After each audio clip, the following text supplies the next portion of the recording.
All right, Ash, talk us through that match. Tough young opponent, but how do you feel? Yeah, it took some time to adjust, obviously, to get used to her ball, having never played her before, never hit with her. So there was a little adjustment period, but happy in the end that we were able to bring it back on my terms more often than not. All right, we'll go questions in the room. Please raise your hand. Yep, Craig. Ash, how does the leg feel? You still have the bandage on, so how are things feeling with that?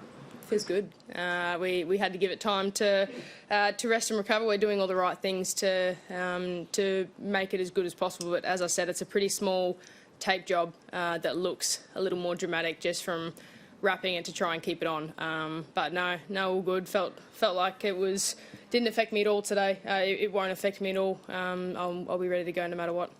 In the back. Actually, a couple of major points in the second set. You were 3-4 down and trying to get back that break, and also at the end of the match, playing for the match. Normally at that stage, the crowd's going nuts and whatever.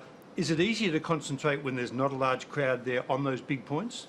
It doesn't change for me. Obviously, tonight was something I'd never experienced before. It was new. I almost had to cut myself some slack and give myself the time to get used to it and adjust to it. I think that's it's fair to give yourself just that few minutes to take it all in and understand what it's about. But from a tennis perspective, in the way that I go through my routines before the points, how I think about how I want to structure the match, that doesn't change at all.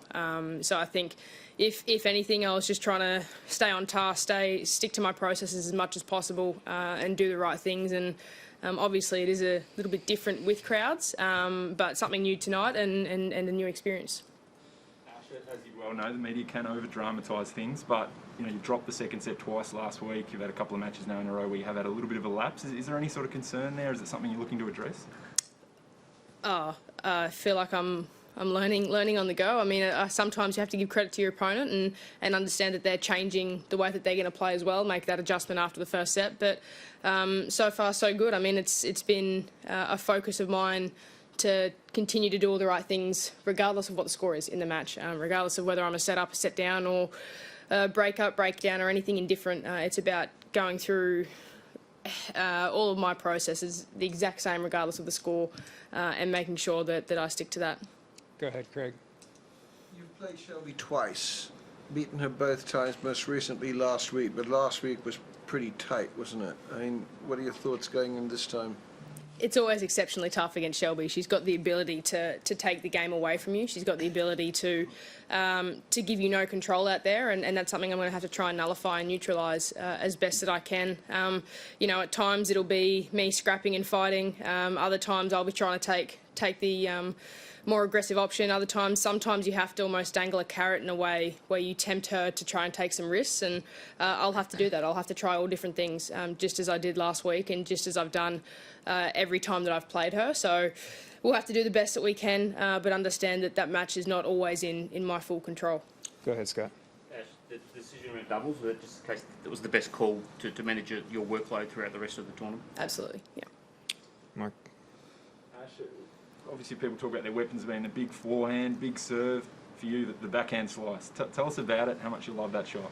Yeah, I love it. I've obviously learned how to play it when I was quite young. It's always a shot that I've enjoyed being able to learn and kind of develop over time, where I can manoeuvre the ball around the court, and that was going to be a big point of difference for me tonight. It was something Tyes and I spoke about, that we were going to try and use that slice as often as possible, not only to change up the tempo of the match, but also put the ball in different positions.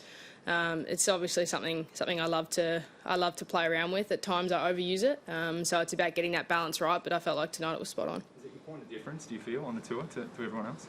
I think everyone has a unique game. Everyone has a point of difference. Everyone has their own unique style and way that they go about it. But for me, it's a part of my game that I enjoy bringing into every match. Again in the back. Ash, how's your time between matches going to differ in lockdown as in not in lockdown? Relaxation and recreation, things you might go for a wander or into the city or whatever. Is there something different that's going to happen now over the next 2 days? No, not for me. My standard January hibernation, even though we're in February, it's the same thing. Usually for me, it's coming in here, doing our work, do what we need to do on site, and then once we get home, it's either Netflix or a book or watching whatever's on telly, but I'm pretty easy to just switch off. So that remains the same regardless for what kind of position we're in at the moment. Last couple questions in the room. She spoke on court about being able to hear the ball very clearly tonight without a crowd. Can you explain to the layperson why that's important to a tennis player and what they can learn from that?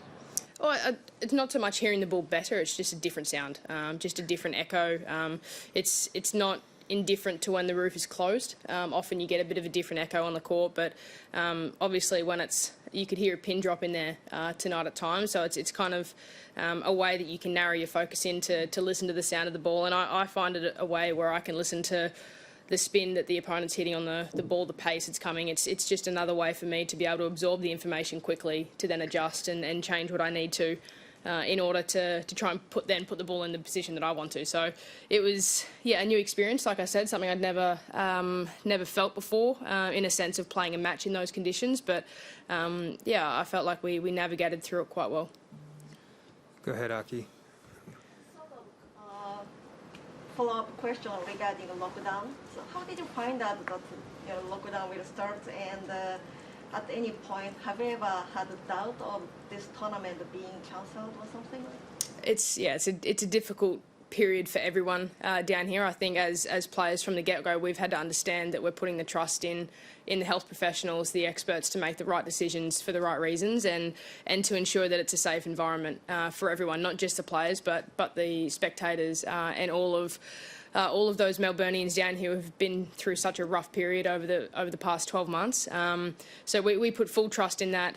We know that we have to prioritise doing the right thing just as everyone else does. That doesn't change regardless of who you are or what you do. You have to abide by those rules, and then hopefully, as the government said, in 4 or 5 days' time, they'll reassess, and hopefully it's best case scenario. But we all have to do our part to make sure that we kind of keep everyone safe and then ensure that the tournament can run safely.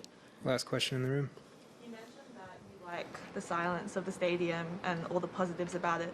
Are you excited to have the crowd back in hopefully a few days, or do you prefer the arena as it was today? Oh no, you always want crowd involved, 100%.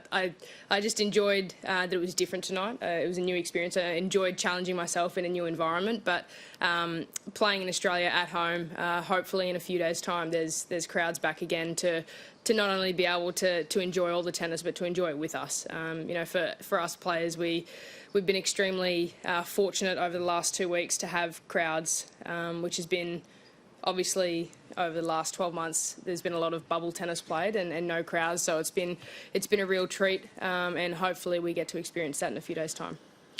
All right, thank you. We will go online now for some questions. Thank you. From the Daily Newspaper Sport, Thomas, your question. Thank you. Yeah, hi Ash. I just want to ask you, what kind of emotions did you feel when you won your first ever WTA title in Kuala Lumpur as a qualifier? What kind of emotions did you have in Malaysia? Oh, you're diving into the memory bank here. I remember being extremely tired that week, obviously coming through qualies and being able to play a full tournament in doubles as well. It was an exceptional week. One I have very fond memories of. Obviously, I enjoyed the conditions there. I enjoyed the fact that it was a new challenge, and for me, that extra icing on the cake was not only winning my first title, but breaking into the top 100 for the first time. So a very special week, and memories that I think of quite often and very fondly of. From the New York Times, Ben Rothenberg, your question. Thank you. Hi, Ash. Good to see you. I'm curious, of all the players who were in the hotel quarantine, I think the only woman to have made the fourth round out of that group was your former doubles partner, Jen Brady. And I'm wondering what you think that says about her as a sort of her perseverance and her ability to get through that, and also just maybe the challenge of what all those players faced. Yeah, it's hard for me to comment on how they're feeling or kind of the experiences that went through not being in the same situation. But just speaking to Jen and obviously practicing with her, I think her perspective on it was amazing. She did what she could with what she had, and came into this event as prepared as she could be. And I think just having that mindset and having that positive outlook on it, being accepting of kind of the cards you've been dealt, was really important. And she's shown that if you're the ultimate professional and do the things in the way that she's done, that's worked for her. Everyone has a little bit of a different way of doing it, but it certainly worked for her. She's seeing the ball well, she's hitting the ball well, and even from our very first hit, her first day out, she was crushing the ball and middling them pretty well. So she's done the work. She's gained all of her confidence from the training that she's done, and now she's enjoying the competition again. Thank you, everyone. That concludes our press conference with Ash Barty. Thank you.